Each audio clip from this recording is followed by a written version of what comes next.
This episode of the Cosmic Skeptic podcast is brought to you by you. To support the podcast, please visit patreon.com/Cosmic Skeptic.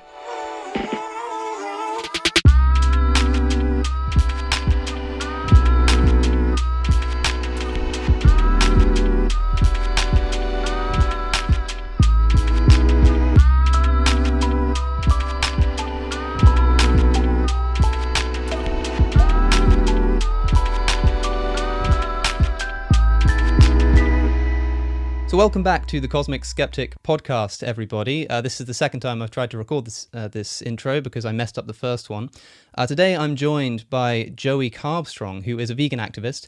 And as I said a moment ago, it seems that every single time I am looking on the television and I see some story about veganism, certainly on kind of UK news stories and things, your face seems to come up all the time on shows like Good Morning Britain and This Morning and that kind of thing. Joey, first, thank you for being here. Thank you for having me. I'm interested in how that side of things got started. I mean, I know that you've been a vegan activist for a long time, but how did you kind of, because it seemed like once you were on one of these shows on TV, you seemed to be everywhere all of a sudden. How did that come about? How did that start?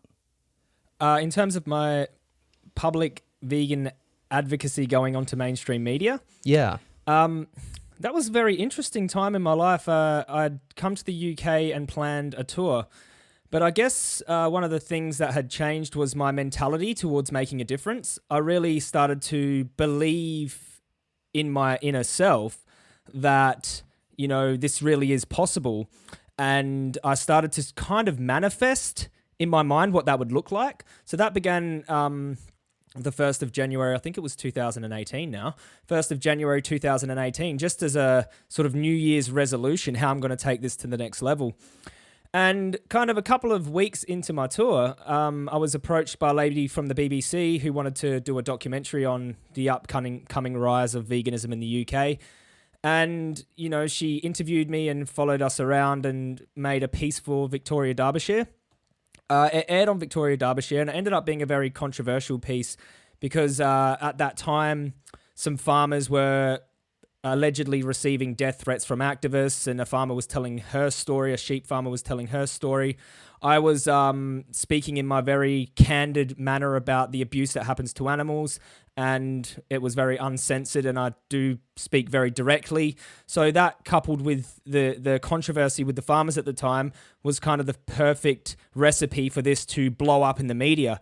And I think it was the ethical animal rights message was really new, so that's where it sort of took off. And then following that, Earthling Ed did a discussion with a dairy farmer, kind of a debate on TV, and then that, you know, gathered more of an audience. And then a little time later, I was approached by the Jeremy Vine show, and he has a radio show which was getting around 7 million listeners per show, and he got me on there. And he had a ham sandwich on the table, which he kind of made a point of waving it in my face. And when we went on air, I made a point of talking about his ham sandwich and how he wouldn't think it was very funny if he heard the pigs screaming from the gas chambers. And I said, that's a dead pig who didn't want to die. And because of my sort of confrontational method in that discussion, very direct, the British public weren't really used to that, you know, and it made worldwide news across the globe, even in Australia and Europe and things like that. So that's sort of what kicked it off. And the media, you know, become aware that this topic drives traffic to their page, and especially when you have a controversial figure who's speaking so candidly, you know, this creates discussion and advertising for them. So that they sort of saw that as like, oh, wait, this guy's really good for ratings. He's saying really blunt things, and he doesn't sort of censor his language about the things that happens to animals. And that's sort of how it began. And I've sort of had media contacts from that point onwards. I think that the waving of a ham sandwich in a radio studio is kind of the real life equivalent of commenting a GIF of bacon underneath some Twitter post or something, right? Yes. I think the first thing to stress here, Joey, is that, I mean, so I imagine you've probably been a vegan activist, certainly, I mean, longer than I've even been vegan. It's something that you've got a lot more experience in than I have, but we're on the same page here about how bad the exploitation of animals is, and how much of an imperative there is for us to do something about it. Absolutely no disagreement there. But this is the interesting point, right? This is the dilemma that we're faced with when we have a moral cause. And although we will talk about veganism, this also just applies generally, more broadly, to moral causes and how best to advocate for them. That when you have a forthright approach like you do, when you just say, look, that ham sandwich came from a pig who was killed, who didn't want to die, maybe forced into a gas chamber, that kind of thing, a lot of people accuse vegans of that putting up barriers with people. You know, they don't want to hear it, and so they're pushed away, and they're less likely to really take you seriously, even though what you're saying is true. But on the other hand, you're left with a situation whereby, in talking in this manner, you're making national news and you're bringing more attention to the topic. Now, the common trope is that all publicity is good publicity. Do you think that's true here? Or do you think that there are kind of ways of advocating for veganism which would do more harm than good because the attention that we're bringing to the cause is bad attention? Well, the thing is, we need to bring attention to the cause, and if I wasn't forthright in those discussions, then I wouldn't have brought the ethical message to the forefront of the mainstream media. And never before, or since I've been around, have I seen so much discussion about the ethical implications of veganism. So more to do with maybe some of the environmental or health discussions, and more of a wishy-washy discussion about, surface level plant-based dieting or something like that. So I do believe it's absolutely necessary to be forthright, to get people talking. But are there certain things that could be overall worse? For the advocacy, yeah, I do think there are certain things that are bad. Like I would say, like acts of violence or something of that nature. Saying things that are just patently false, and which is the worst thing you could probably do, saying things that are incorrect. But I think as long as your message is true, if you've got a short amount of time to sort of talk about this topic, saying really true, quick sound bites when you've got millions of listeners, those seeds plant in people's minds. Now, the goal of that is not to persuade someone to go vegan right then and there. The goal of that is for them to take the abuse that happens to animals seriously and to leave something in their mind that would flourish later on. So the movement is so vast. There's a collective group of different personalities and characters and in different fields. You might not like the way I approached it, but my message is still being said by thousands of other people in different ways. So that's why I think the strength of the message is what's most important. And, obviously there's certain strategies you can take to minimize backlash, but also I haven't really seen much evidence to suggest that the backlash does more harm than good if the message is true. Yeah, so my understanding is that when people say something like, look, your approach here is only going to put me off going vegan, I only ever tend to hear that from people who've already decided that they don't want to go vegan. It's not really that I hear it from people who are on the fence, who really are kind of thinking about the issue seriously, and then hear you say something forthrightly and go, well, that does it. I'm not going to be a vegan now. It seems like it's only coming from the people who are already not going to be vegan. Exactly true. Another, like a perfect example is it's more about the person's willingness to hear the message than it is about the person's, demeanor when they deliver that message. Because you could be as aggressive as I am sometimes perceived, and the person is completely willing to hear the message, and they'll be like, well, thank you for being so forthright and honest with me about this. I needed to hear this. But if they are already blocked off and you're as peaceful as Earthling Ed is in his conversations, then they're just going to apathetic, or they already don't want to hear the message. You could get the backfire effect from being polite, which I have got. I've been accused of being aggressive when I've just been polite. So it's more about the person's willingness to receive the message more so than the activists telling the message. But I mean, do you understand the idea, let's say, of two comparative ways of putting forward a point? That let's say they just take up the same amount of time. Let's just say that it's a difference in approach. You're on a radio show and somebody asks you why something's bad, and you can either kind of say, well, you wouldn't put a kid, a human child, into a gas chamber, or you could say something like, animals, in the vein of someone like Earthling Ed, you might say, well, animals can feel pain like we can, and so we should afford them the same kind of privileges. You're making the same point that, for the same reasons we wouldn't want to harm a human, we wouldn't want to harm an animal. But if you just say something like, well, you wouldn't put a child in a gas chamber, you open yourself up to people saying, how dare you say that it's the same thing as putting a pig into a gas chamber or whatever, which are obviously besides the point. But I guess what I'm trying to say here is that you are in every way justified to make the point that you're making. It's not like we're doing something wrong by making these points, but because of another person's either failure to want to understand or perhaps misinterpretation of what's being said, even though you're justified in saying it, perhaps it might be tactful to change the approach and adopt a more Ed-like approach in approaching it calmly.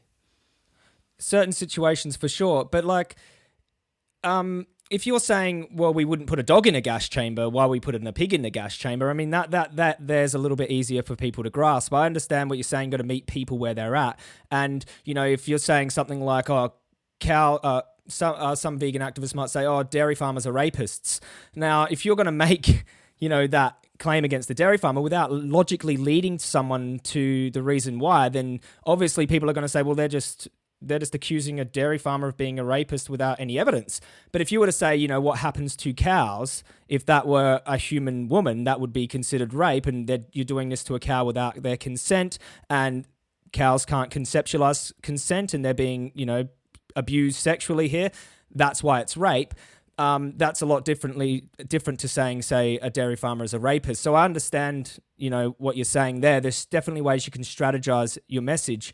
There's definitely things that, you know, you might say bluntly that you haven't given much context to that could be taken the wrong way. But I guess that comes with experience and going, oh, maybe I could have said that better. And in retrospect, things that I've said in the past, I've kind of recollected my thoughts and gone, well, maybe I could have said it like this and still been just as impactful, but without, you know, so many people in disagreement. And you think that doing so would have been better for the message that you were trying to get across? Yeah, definitely. Yeah, definitely. I've reflected a lot on some of the things that I've said and the ways that I've said them, and I thought, well, maybe I could have led them there a little bit more, you know, cleverly. But also, like, in the moment, in the heat of the moment, I'm trying to do my best with what I have and what I know.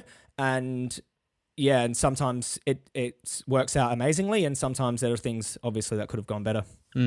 I wonder if part of the problem or part of the accusation that you'll receive when talking about, you know, dairy farmers and rape, for example, is not so much a definitional problem, because as you say, you could make an argument that says that if we define rape in a certain way, that's what's happening to cows. I mean, there are arguments against that, such as rape needing sexual intent as well as sexual consequence. But let's say that we just kind of agreed that it was. Perhaps the problem that's being identified is not so much saying that a farmer is a rapist because, you know, they're not a rapist, but rather because you're kind of placing blame on an individual who, perhaps because of the situation they grew up in or their cultural environment, it's not appropriate to blame them for the action, especially an action as grotesque as that, and that perhaps we should be more lenient, not because what we're saying is not as bad as we're suggesting, but because the implied blame that is in attributing it to a person like a farmer is in fact the problem.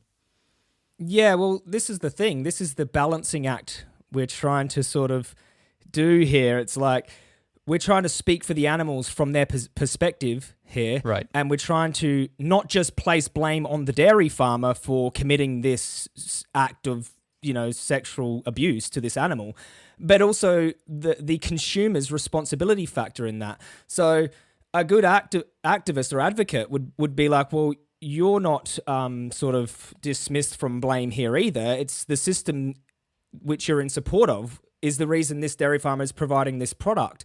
So without the demand, the dairy farmer isn't doing this. So you always got to bring it back, the accountability back onto the consumer, that the reason the people are even working in these slaughterhouses or dairy farms is because they want to supply the public with a cruel product. So this leads me to a line of thought to say that we could land in a position where actually the position of a dairy farmer, for instance, although they are treating animals in a way that you and I would both consider to be nothing short of abusive, that says the least of it, I think we can be led by this line of thought to a position where we don't actually blame the farmer at all. Reason being, let's say, for example, Joey, that you were offered a job as a dairy farmer or as somebody who would drive pigs to slaughter or something. Now, immediately you'd want to say, of course I'm not going to take that job, it's an immoral thing to do. But if we consider the fact that the demand is there and will be economically met, whether or not you take the job, someone is going to, right? And if you take the job, then perhaps you can, drive a bit more smoothly because you actually care about the pigs in the back. Whereas if you say, no, I'm not going to take that job on moral grounds, somebody else ends up taking the job who does an even worse job because they really don't care about the animals. In that respect, it may actually be kind of a good thing for you to do, to accept the job as a dairy farmer or as a cattle driver or something like that, because someone's going to do the job and you're going to do it in the most humane, although not humane, way possible. In other words, that's kind of one consideration on its own, but relevant to the question at hand is that if the only reason why a dairy farmer would actually commit the acts, literally the only reason, is because of the economic incentive, then does it make sense to place the blame squarely on the consumer, on the person buying the product, rather than on the farmer himself?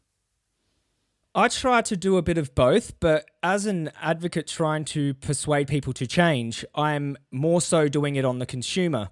So I show them the horrific acts of violence in these industries, and then I bring it back to accountability on the consumer, because otherwise it makes it so easy just to place blame on the farmer or just to place blame on the people in the slaughterhouses, when that's not going to get people to change. It's sort of pushing responsibility onto the system and the industry versus taking responsibility into your own hands, which is the most powerful thing you can do. You can't change what happens in the system without changing the demand first, or even push for legislation without changing the minds of the people first. So yeah, I think it's definitely both are culpable, the farmer and the consumer, but the consumer is more culpable, I feel. Do you think that, so what would you say to somebody who, let's call them the noble dairy farmer? You might consider that a contradiction in terms, but let's say that you met someone and they said they were a dairy farmer and you gave this argument to them saying why you thought their industry was immoral. Imagine they just turn around and said, Joey, I completely agree with you. I'm actually I'm a vegan. I don't eat any of these products. I don't buy the products. I just realized that if I take this job, then I'll be able to treat the animals slightly better than somebody else would have taken it. Do you think that that person is still even slightly immoral here because they are taking a job they are abusing the animals? They are the dairy farmer, but yet their motivation seems to be good. I mean, what would you say to that person? I would say that there are much better things they could do for animals than take a job as a dairy farmer.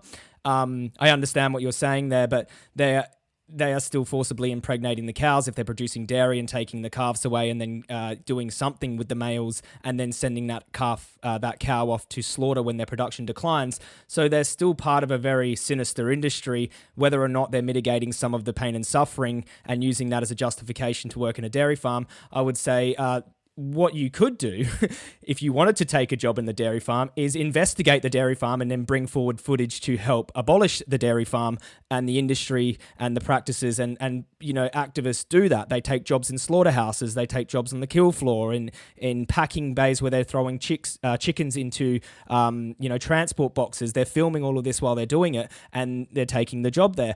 But yeah, no, I would still say that there's better things they could do for animals than take a job as a dairy farmer, and I probably wouldn't reinforce that idea. So, in other words, something like, although that the act that we're talking about here may well, in that individual instance, be a good thing to do or the best thing to do, thought of in a broader context in terms of what you're contributing to as an ideology, as an idea, as normalization, it would still be better not to do that. I feel like that line of thinking could perhaps apply also to the approach. You could say that if you say something forcefully, maybe in the individual instance of saying something to a person, it might put up a barrier. But if you think about it more broadly, because you've kind of seeded that idea in their mind, that later when they approach the topic, that it will be kind of nagging at the back of their mind no matter what. Yeah. Maybe the same kind of approach can be taken there. The reason that's interesting to me is that it would mean that if someone says, listen, when you made this point, you could have been less aggressive, like our answer could be, yes, you're right. Like it would actually have been better in this individual case to be less aggressive. But in terms of the effect that it has overall, in terms of how seriously people take our message, for instance, it's going to make a big difference. Yeah, my approach is consistent with the way I view animal abuse. And it's a very serious topic. And, I'm delivering a message that is so brutal and violent and such an injustice, which I'm faced with every single day. Going through footage, I've been on farms, I've been in farrowing sheds, I've held dead piglets in my hands. I've been on the front lines at hundreds of slaughterhouses, seeing individuals go into slaughter. I've been inside slaughterhouses while pigs are being hung from their hoof and stabbed in the throat and drained out of their blood and dunked into a scalding tank. And, I've seen cows be slaughtered the halal way, where they had their head cut off fully conscious and blood spray all over me. So when I'm delivering this message to someone, as an animal rights activist, I want them to take the message seriously. So I don't want it to appear that I'm letting them get off with half measures and, no, from the animal's perspective, they need this, they need action now. And if you think about it, like, it's been many, many, many years of this industry being put in place, and we're trying to force social change, and we want animal abuse to become socially unacceptable like child abuse is. So the reason that people criticize an animal rights activist approach is because we're putting the responsibility on the consumer, and they don't, no. I'd rather point to this other country where there's evil things happening to that child in Syria and not take responsibility for what's happening to these animals here. And of course, you're going to get people go, well, you did that too aggressive. You could have done it like this. And then I'll go, okay. How about I change my approach slightly and talk to you a bit nicer? How could I deliver this message to you so that you change and stop funding this animal cruelty? And the truth is, they probably won't.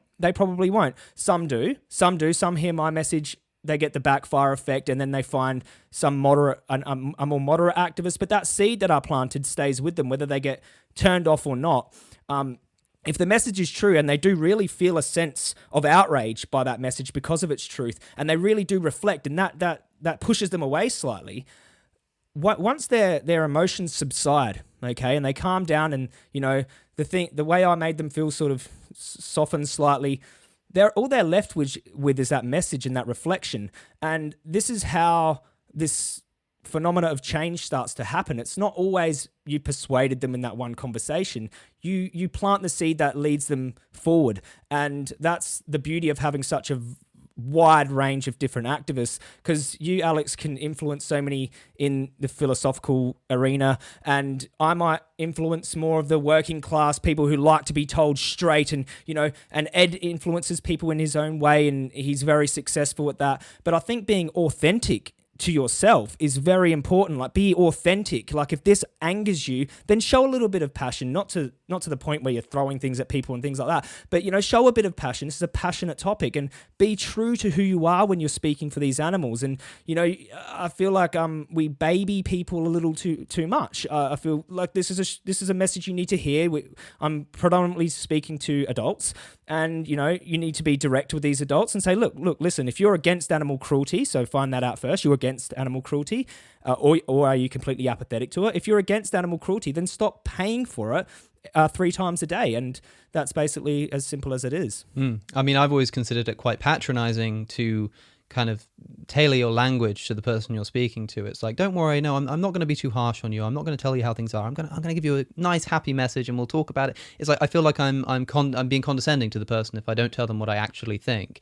I suppose if somebody asks me what I think, then I'm fully justified in just telling them. But if they don't ask, if I'm the one saying it, maybe that's where it causes a bit more difficulty. But it sounds like, implied in what you're saying, is that there simply is no polite way to tell somebody that they're contributing to something inhumane and incredibly immoral. There just isn't really a way to do that. There has to be a level of forcefulness in the message. There has to be a level of discomfort delivered upon a person, because if there was no discomfort, that could only be because they don't have any kind of any investment in it.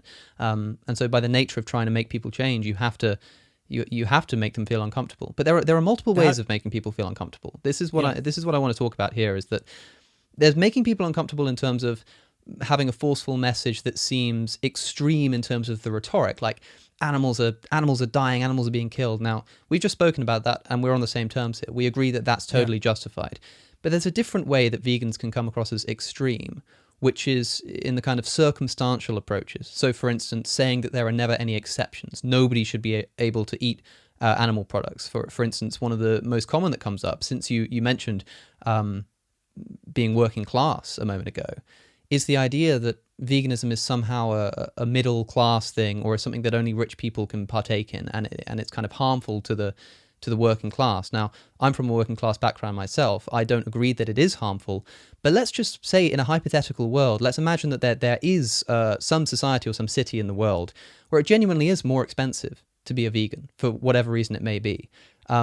would you have a similar kind of forthrightness in just saying, tough luck, you've just got to find the cash? Or would you be less, quote unquote, extreme in that respect and kind of say, well, maybe there's some room here for legitimacy in buying these products? Well, in the hypothetical scenario where veganism actually is more expensive, then obviously I'd be taking that into account. I'd be a different type of activist. I would have worked out a strategy to deal with that. But the truth is, like in my day-to-day interactions, it really isn't more expensive. I mean, you can design a meat-eating diet to be more expensive than another meat-eating diet. You can design a vegan diet to be cheap as beans and rice if you are coming up against these financial difficulties. So I guess it's about meeting that individual where they're at and answering their objections as they come up, which isn't the same for everyone. Now, another thing is like set and setting matter. So like if you're up there having like a discussion, just chill for an hour, then you've got a lot of time to give context and answer different objections. If you've got 5 minutes with someone who's walking past and they're looking at their watch, then you want to deliver this message very quickly, as strategic as possible, but as blunt as possible, just to get the message in them before they leave. And what we do is we show slaughterhouse footage to them on the street. So we got the signs and the computers set up showing slaughterhouse footage, and we're having a really quick interaction with them. So it might be 5 minutes, it might be 10, it might be 3. So how can I make this person feel accountable for what's going on the screens in this short amount of time? So part of that, I don't really want to pander to grey area arguments and things like that too much, because I want to keep it on topic. This might be the first time they've heard about this. I want to keep the core message strong for this individual in that moment. When I've got a 7-minute debate on Good Morning Britain or something, there's 3 against 1, then I'm trying to get these sound bites forced through before I get completely overtaken, because they've got me on there outnumbered each time to make me look like a fool. They're trying to, or they're bringing up aspects of my past, my criminal history, things like that. So I've really got to force in and get it done. There are also times when I am actually a little bit worked up, and I might have done 3 or 4 debates that day and someone's not playing ball, and then I've got that residual energy in me. So you might see a debate with me and you might go, well, Joey, you could have been a bit calmer, but you don't see the 4 debates beforehand, and I've let myself get worked up and I haven't worked back down. So the thing is, Alex, like, not everyone is going to be a perfect activist, and not everyone is going to have the best communication and social skills.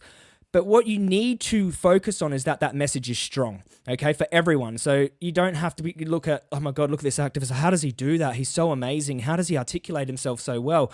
Like, obviously, everyone should work on their craft, but everyone can do this. It's as simple as, hey, look at this cruelty. You know, the easiest way to minimize most of the harm we do by existing is to abolish this evil industry, animal agriculture, and adopt a vegan lifestyle. So I don't want people to be sort of cordoned off, or sort of like, oh wow, like I can't do this myself. We want to keep it simple, nuts and bolts.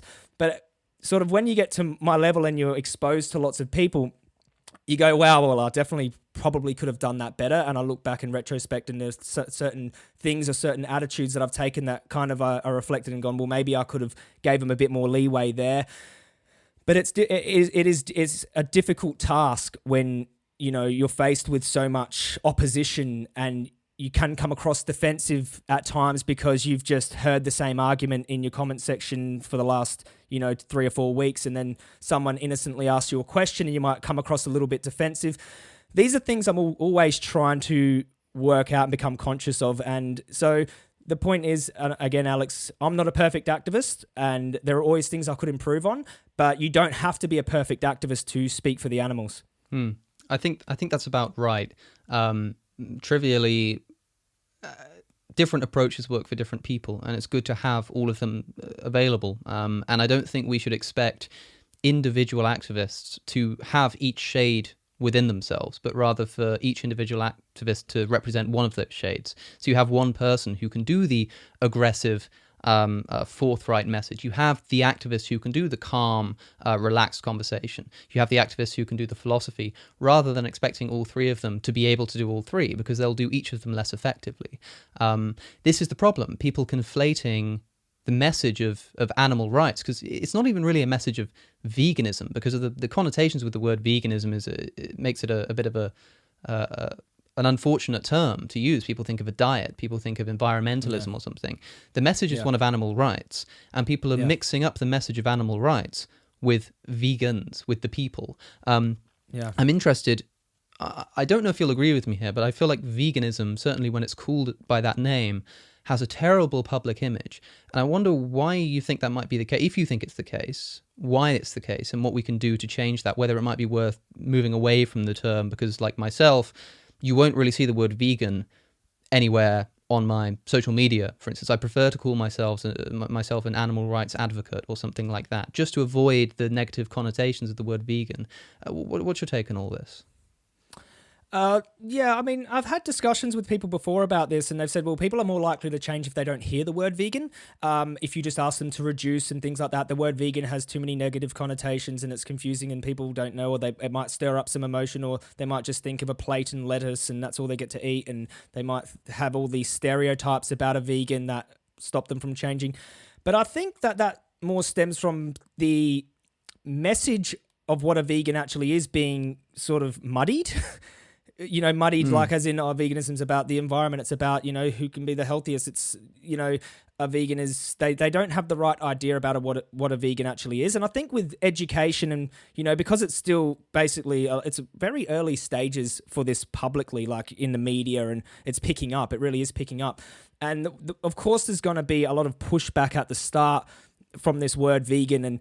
But I think once it becomes more socially accepted, over time, people are going to be like, well, that's a vegan. Oh, my brother's a vegan. Oh, my sister's a vegan. Oh, yeah, I've seen that vegan guy on, YouTube. Or, so once people become more accustomed to it and they actually understand what a vegan is, it becomes less, stigmatic and less, pushing people away. What I want to do and what I always do is I never steer away from the word vegan. I want to normalize it. I want to get it into people's minds and get them to understand what a vegan actually is. It's to do with this animal rights message against the animal exploitation industries. So I think the more we push it and the more we normalize it is a good thing, because that sort of breaks through that psychology and people stop sort of pushing back on it so hard.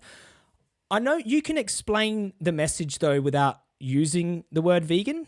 You could say, well, animal abuse is wrong. These industries exploit animals, and you can get them to understand the true vegan message without even using the word vegan. But then they need to be able to identify products that align with their lifestyle, which are all labeled vegan. So that creates a problem too. If you're going to avoid the word vegan, we need that word vegan to distinguish from the other products in the rest of the world. You're not going to see on a menu the animal rights list. You'll see the vegan options. That's an important point to make, I suppose, is that we want people to make that link when they see the word vegan on a menu. We want their mind to go to animal rights. And I suppose that's something that can only be done by using the term more, not by using it less. I'm interested on something that you kind of briefly mentioned, the word reducing.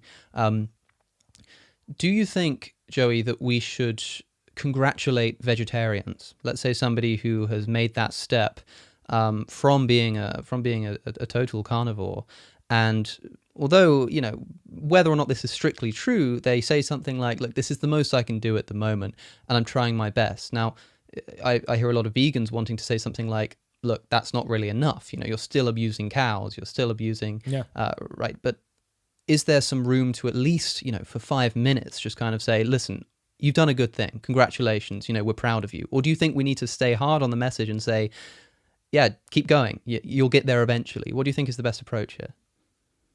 Okay, so the reason I stay focused on the vegan message is so that they didn't go vegetarian because I, as an animal rights activist, told them to. So that's why I don't push for vegetarianism, and I don't push for reducitarianism or just reduce or meatless Mondays or any of those things.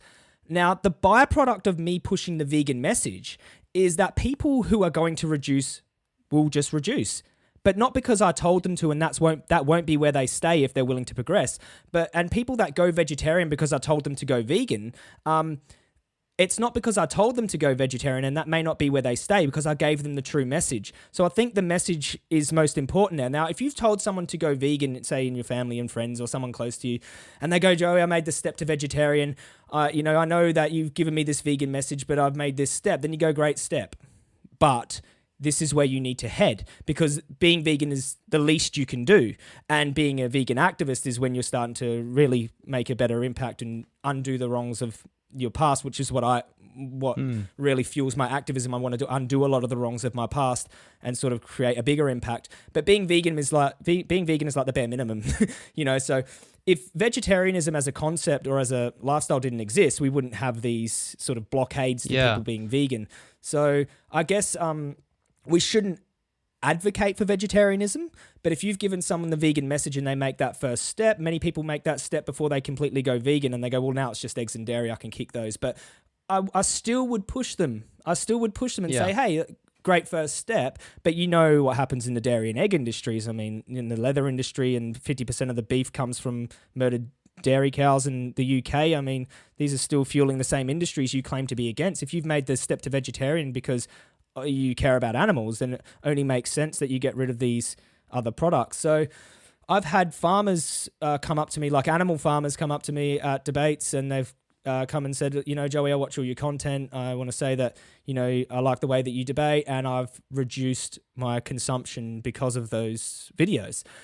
But my videos have an explicit vegan animal rights message. Do you understand? So it's not like I told people to reduce, because that would be the be all and end all. Joey said reduce is fine. And what does reduce really mean? It's really subjective. What if someone eats 10 steaks a week and now they only eat 7 and they've reduced, or it's really not a good message, and I want to keep the message strong and let the chips fall where they may, sort of thing. Yeah, I think the point to take away from that is that you can still push people to go further without being an asshole about it, right? Like when someone says, listen, I watched your content and I'm reducing my intake of animal products, you don't have to say, well, then you weren't listening hard enough. Well, you can say something like, you can be like somebody like, I don't know, somebody watching you in the gym do some reps, and they're just kind of going, look, this is great, but go on, one more, you can do it, keep going, you can get there, Exactly. It's the same kind of thing. It's like, listen, what you've done is good, or it's better than what you were doing, but I know you can do better.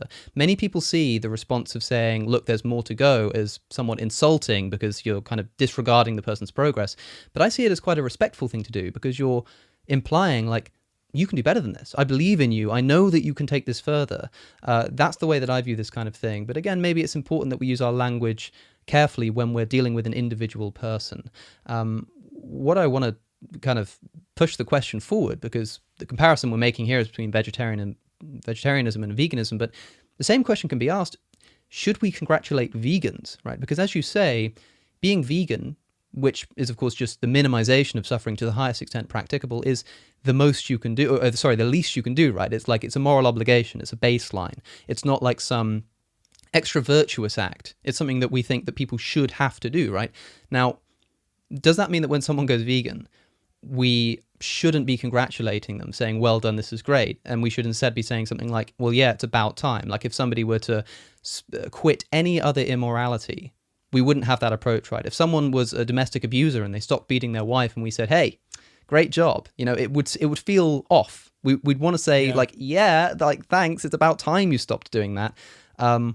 But again, this is about tactfulness. So regardless of our justification for saying to somebody that they shouldn't be congratulated for being vegan, do you think it makes sense to do so, to say, well done, give them a pat on the back?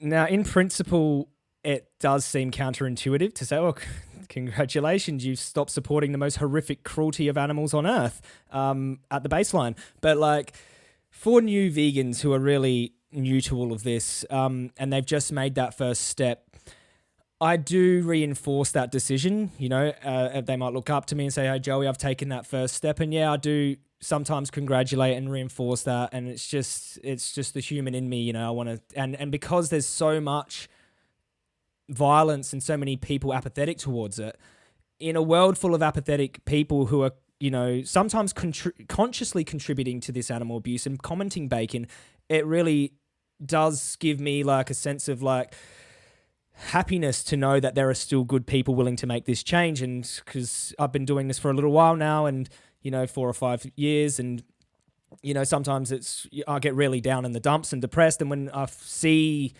that what I'm doing is working, I really do want to give them that boost at the start. And I use a Challenge 22, which is a 22-day vegan challenge, which being vegan is not a challenge. It's, as you said, a moral obligation. But within this vegan challenge, there's like a support group, and they're all in there together and going, hey, okay, I'm on day 3. And, this sort of social support that they might not get at their home or, with other friends and family who haven't made the change yet. This is all good reinforcement for them, because a lot of people, they stop being vegan because of social pressure. So I think a little congratulations or a little bit of positive reinforcement is good.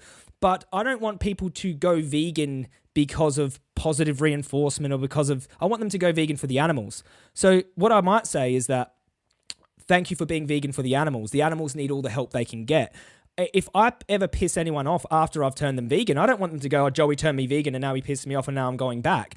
I want them to go vegan for the animals, which is why I'm constantly speaking for the animals and showing footage. And so they go vegan for the right reasons. Don't go vegan for people. You go vegan for the right reasons. And then anything else, nothing's going to sort of sway you from that, because in your heart, you're doing the right thing.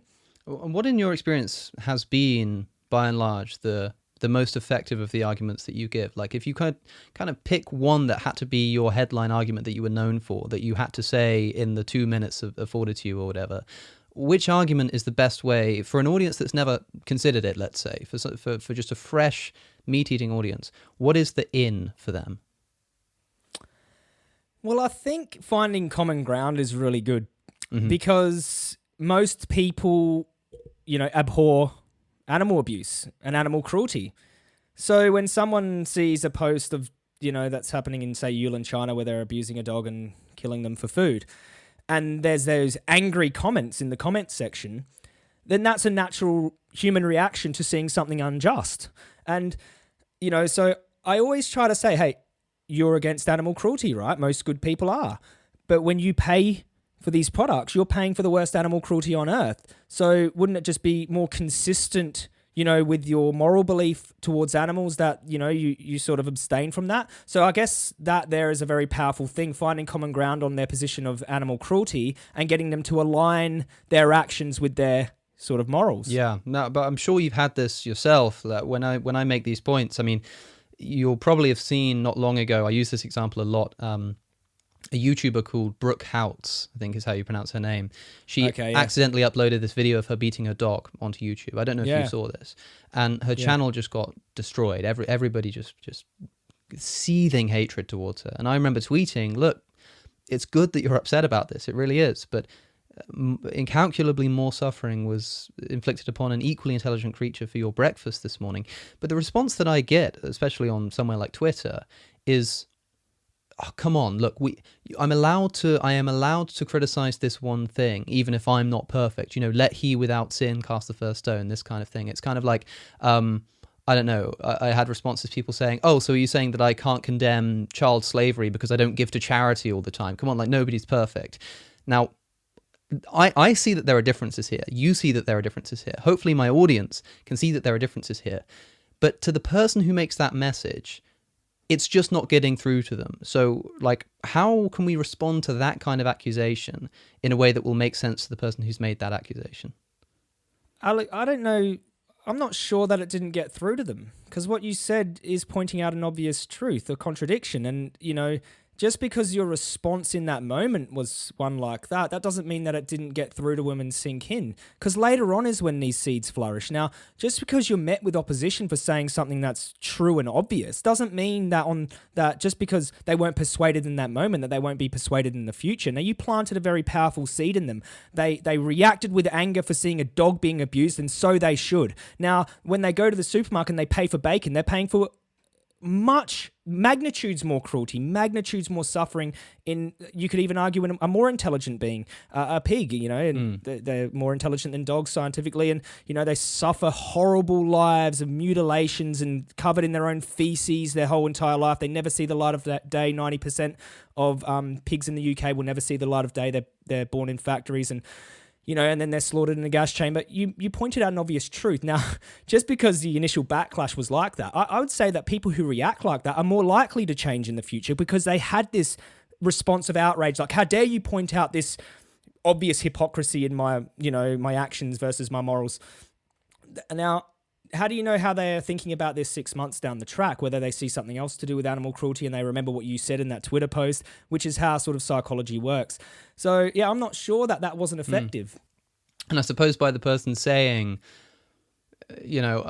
nobody's perfect, they're at least implicitly accepting that they have an imperfection, right? Even if they're putting up a barrier and saying, well, look, I'm not the perfect human being, doesn't mean I can't criticize that. It's like, well, hold on, why are you not the perfect human being? What's the problem? It's like, yeah, I eat meat. It's like, so are you implicitly accepting that there's a problem with that?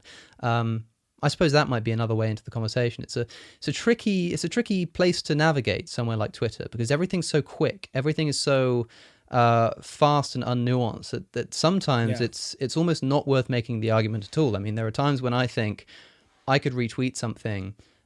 Like with the Brookhouse case, and as I'm typing it, I'm thinking this is accurate, this is true, this is fair, but it might actually just do more harm than good. I almost don't want to send it. I don't know. I got in the same kind of trouble when the Australian bushfires happened, and you see all of these posts you see people about people leaving their homes, people dying, firefighters, this kind of stuff. But as well as that, you see the pictures of the koalas and people going, the koalas are dying. This is horrible. Yeah. And I just kind of say, look, if you care about the koalas, you don't want to know how many animals have been killed for the fact that they taste nice. And people say, you're stepping on a human tragedy. You are trampling that underfoot in order to promote your ideology. What's the response to that? Should I have made that tweet? 100% you should. And you should not let those things hold you back from speaking the truth, because this is so, like, there's about 650 million animals murdered every single year in Australia alone. And I think around, there was hundreds of millions of animals died in those fires. I think it was about 1 billion died in those fires. What I posted, Alex, which was a bit more direct and than yours was a kangaroo who had been burnt in the fire, was holding onto a fence, who had passed away, and this was going viral, this picture. So I sort of juxtaposed that with a video of a pig screaming for their lives, begging for mercy, suffocating in a dungeon filled with an Australian gas chamber, and this is what you're paying for every single day. So it seems it's like an injustice. Don't point to those animals suffering while you're causing magnitudes more suffering on your plate. And I just think if you're going to worry about how everyone is going to emotionally respond to you speaking truths, then it's going to chip away at you. You're probably not going to make it very far, because there's always someone who's going to be offended by speaking those truths. Now, you could try to mitigate that as much as possible, but if you shouldn't compromise the message to make people feel good or comfortable. This is an uncomfortable message. So, of course, there are things you can do to your strategy, but just don't compromise the message for it. No justice movement in the history of mankind has ever been successful if it tailors its language to the oppressors. That's a historical truth that I think needs to be applied here as well. But it's difficult when you're on this side of it. I mean, that's easy enough to say when you're on the right side, when it's in the past, because you talk about social progression, and the only examples people give are historical ones: women's rights, the abolishment of slavery, this kind of stuff. It's more difficult when that tide of progress is ahead of you to make those kind of comparisons. It can be seen as quite distasteful, in fact, to make a comparison to the liberation of animals to something like the liberation of slaves or the liberation of women, or anything like that. What's your take on making those kinds of comparisons? Yeah, well, I guess the problem comes in when you're comparing the victims, when you're saying, this, human slave here and this pig. But I think when you compare the action and you share what we have in common with the animals, like, look, the reason animals deserve moral consideration and the reason that they're enslaved as well, is because of they desire their life of freedom and they desire their sentience, and we shouldn't rob that from them and cause them suffering. And if you look at what we do to animals, we subjugate them and murder them on mass, 74 billion land animals a year and between 1 and 3 trillion marine animals per year. Now that adds up. That adds up. Like, that suffering adds up. Now, if you start comparing two victims, I think that's when you might get into a bit of trouble. Like, I've seen people juxtapose like a human and an animal and going, what's the difference?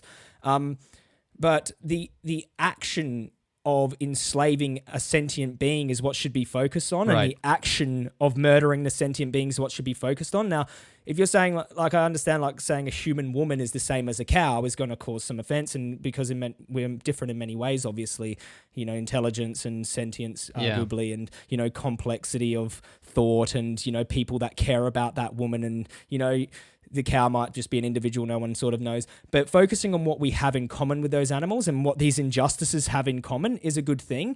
I just think there's a way of saying it that could come across as offensive. Yeah, you say that people are offended when we're trying to say that a cow is the same as a woman, and it's like, well, we're not saying that. That's never been said. Nobody has ever made that claim. Most animal rights cases, philosophically at least, begin with the differences between humans and other animals. That's where the analysis begins. But I think that's a key point, and I hadn't really thought of it in these terms before.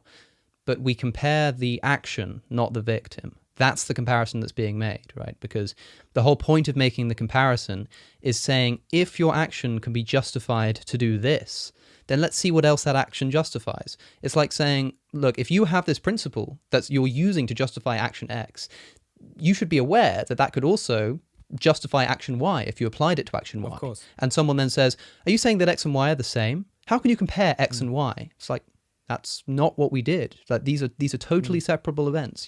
X could be much worse than Y. X could be much better than Y. All I'm saying is that the justification applies to both. But I think it's important to make that clear. This is another instance where we have to be careful, because the point we're making may be legitimate, but because of the way that people are interpreting what we're saying, it's interpreted in an illegitimate way, and therefore the point lacks force. Strength. And if we'd have tailored our language to the person listening to, although we shouldn't have to, as it were, that might have been a positive thing to do. But I guess it's about finding a balance between how much you should tailor your language without actually losing the essence of truth that lies behind the point. Also, Alex, I want to make a point that the mentality that led to humans enslaving other humans, they're lesser than, they are animals, that mentality that women are below men, and that mentality that, gay people don't deserve, the equal right to marriage and all of these things, that mentality is the same mentality we use to subjugate, abuse, and kill animals. So although I might make, talk about how racism is discrimination, baseless discrimination, which has led to oppression, and I might make the comparison to speciesism being discrimination, which has led to oppression. Although they're different issues with different victims, the mentality which leads us there is dangerous and the same. Yeah. And we could argue that the result of speciesism, just mathematically, the sentience of suffering, the result has been much worse. Like, just obviously not on an individual basis, like, cow versus human, but the mathematical result in terms of the number, in terms of its number, is much worse, and it's happened. It's happened during all of these human injustices, and continues to happen today in modern civilized society, where we claim to be civilized. Yeah, it's a good point to make that. Even though the case might not be worse or might be better on an individual basis, you have to also add up the numbers, right? And I remember making this point with Peter Singer as well. We were kind of stuck on this question, and the point was this, like, look, I'm not entirely sure, or most people might not be entirely sure, if there is a number of cows, for instance, that's worth one human life. Like, it's a hard thing to measure, but what we do know is that if there is such a number, we've crossed it. The amount of animals that are being killed is just so unfathomably high. That it bears not thinking about. I'm interested in the point that you just made about the mentality, because the thing to note is that, for instance, you say that the same mentality was used to justify something like slavery. Well, what was said, it was, these people are less intelligent, these people are less capable of producing things for society, and therefore we enslave them. Now, people began to argue they're not less intelligent, they can produce to society. But here's the interesting point, is that that's irrelevant anyway, because even if they were less intelligent, even if they weren't contributing to society, that's not a justification to enslave them, right?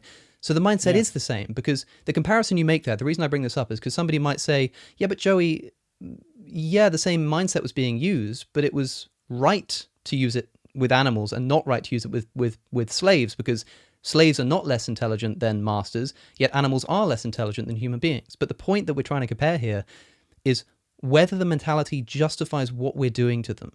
Is the fact that this animal is less intelligent, let's just concede that, has that got any bearing on their moral worth? This is something that Thomas Jefferson wrote about.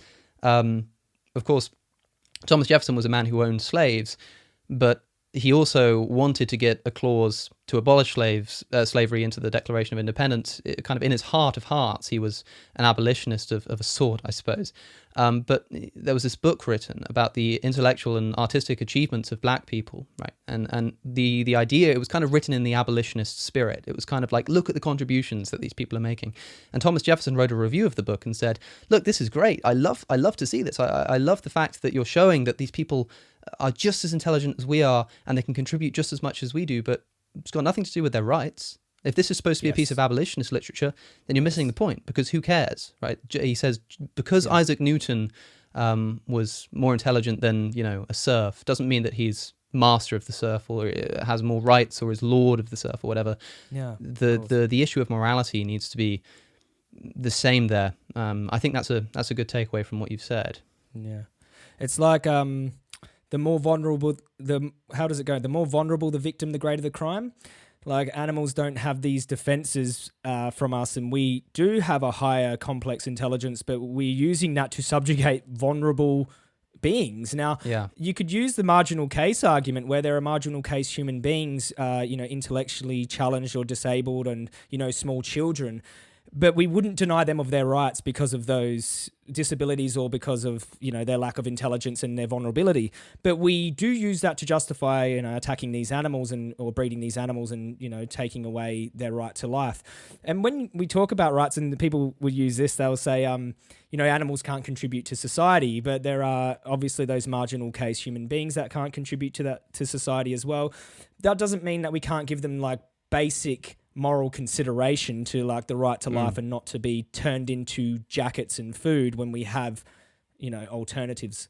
Yeah, and the very thing that a lot of people use to justify a differential treatment, the fact that we're more intelligent, is also the very thing that commits us to being in a position where we should be treating these animals better. It's like, of course, we say, look, we have a kind of stewardship over these animals because they can't talk for themselves. How long would it have taken for the abolition of slavery if slaves couldn't have spoken for themselves? How long would it have taken for women to get the right to vote if they couldn't have made the noise for themselves and they had to rely on men to make it for them? And how long will it take for people to abolish the animal exploitation industries of the world if the animals can't talk for themselves? Well, the answer is it will never happen, right? Because they can't talk for themselves, and we need to speak on their behalf. And yes, we are different from animals. We are more intelligent, right? We are moral agents, right? We don't judge the lion for dining on the gazelle. But the reason we don't is because our higher intelligence and our higher moral capacity not just gives us moral worth, but gives us moral agency. It means that not only do we have worth that needs to be respected, we have responsibilities towards other people and other animals. And so the very thing that people try to use to justify our supremacy over animals is the very thing that should justify our efforts to eliminate that prejudice from the way that we eat and the way that we entertain ourselves and the way that we dress ourselves too. I think that's a summary of the vegan philosophy in a nutshell. I don't know if you'd agree.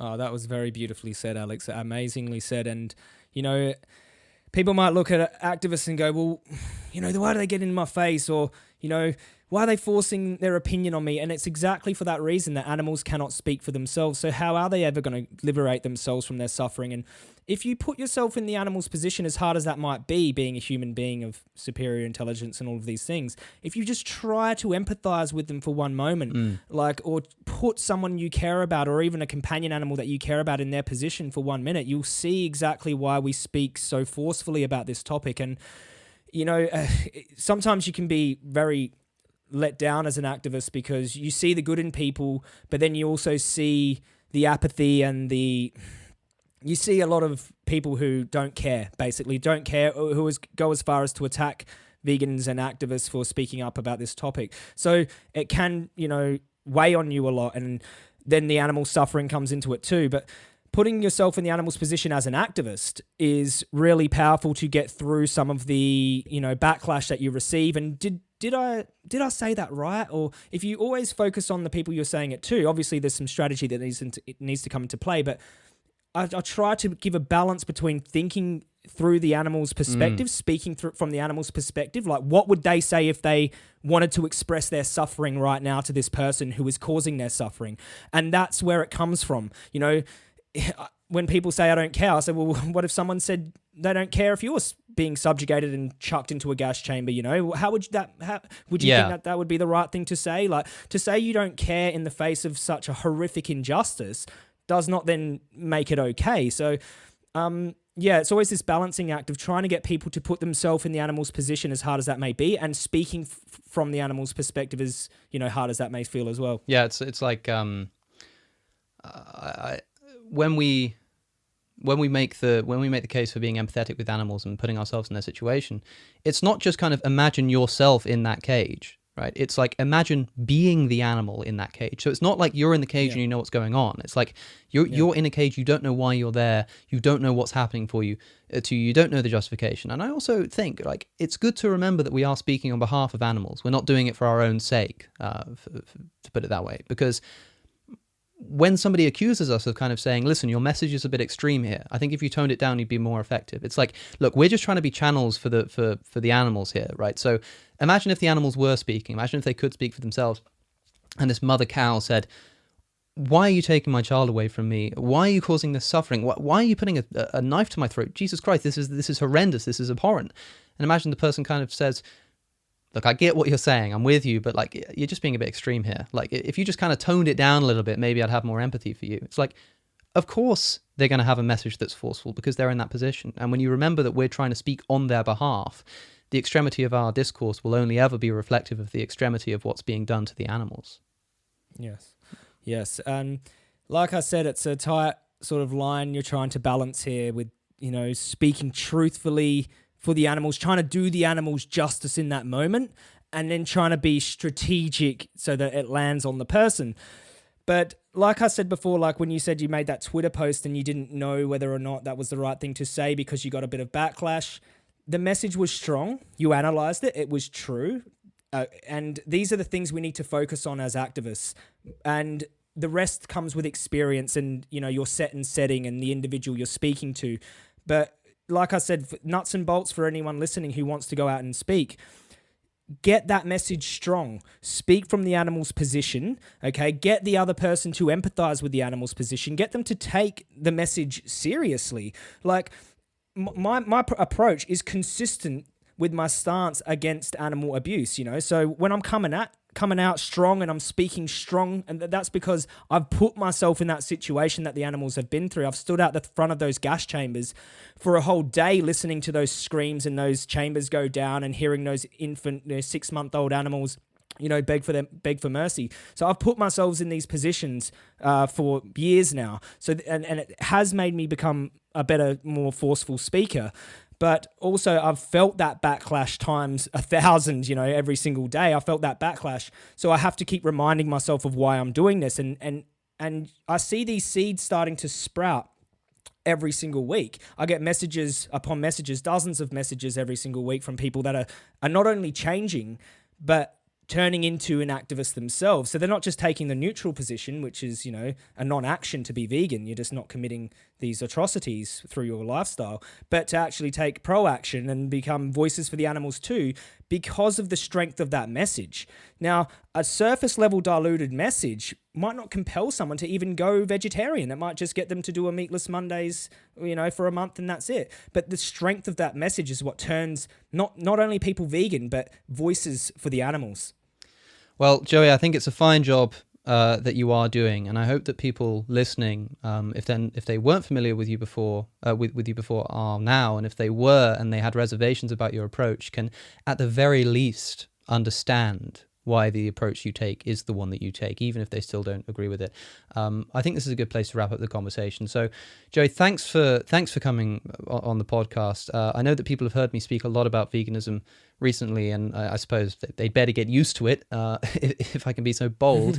But it's nice to be able to talk about the practicalities of how we go about this, not just why we go about it, you know, because the why question is always the one that's approached, but we also need to think about the hows of this.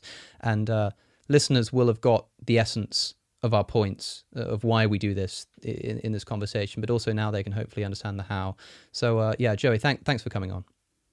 Thank you so much, Alex. Stay true to yourself. You're an amazing speaker and very highly intelligent, and you're reaching a demographic that not many advocates could. And I really appreciate you giving me a chance to speak to your audience. I'm blushing now. But speaking of that audience, I want to remind my viewers and listeners that everything that I do is supported by you on Patreon. That's patreon.com/Cosmic Skeptic. So if you've enjoyed this content, or if you haven't, but you found it to be worthwhile nonetheless, I'd appreciate if you would consider becoming a supporter. There are various benefits and things if you do that as well. All the information is over there. I will leave all the links to everything that you'll need to know about Joey Carbstrong in the description, so you'll be able to find his work there.